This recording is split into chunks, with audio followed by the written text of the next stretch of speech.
En verdad, nós a analisar a lei aqui tem partido de forma internamente, pero também caminha nós vai bastante deep. Tem a lei aqui e também ponto não que nós mira, que tá ponto não de atenção, pero também tá ponto não que nossa fração no parlamento lo tem que trazer essa aqui não para nós por lograr ainda mais que se por incorporar essa aqui não tem o projeto de lei aqui, tem o caminho, o processo agora aqui que toca parlamento não para tratar a lei aqui. Ora, não só aqui ponto não aqui que é diferente e como eu mencionar, pero também dá uma explicação a base de que quando nós chega nessa aqui não, pero também que quando nós mira como este bem cambio dessa aqui, tá é parte de compromisso financeiro de parte de Holanda, para sombra nosso papi que não tem uma lei caminho para trazer arriba não somente reforma não, pero também desenvolvimento, pero com a reforma não aqui também botem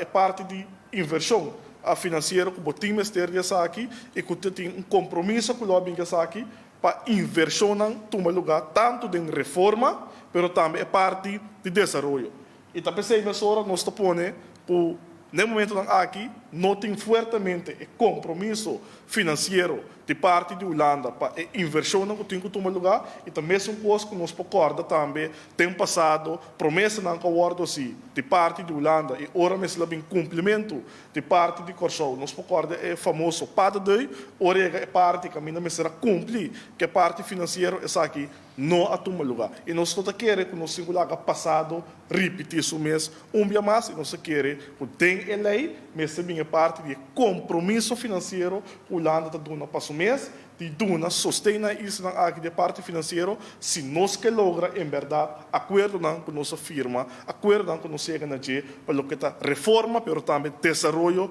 de nosso país. E hoje em parte de desenvolvimento também nós só mira esse aí também back dilante tem a lei, é parte de desenvolvimento, caminho também tamará, é parte de inversão, caminho de ajuda para dar inversão para a economia derecha, o qual nosso papel, finanças públicas, tem sentido de derecha, o processo interno, automatizar o serviço de governo, para ser able por melhorar o funcionamento do governo ante a comunidade. Outro ponto também que nós que ter em conta na jeito para nós está muito importante, para mirar claramente o poder do ministro, de caso aqui de BZK, para dar uma instrução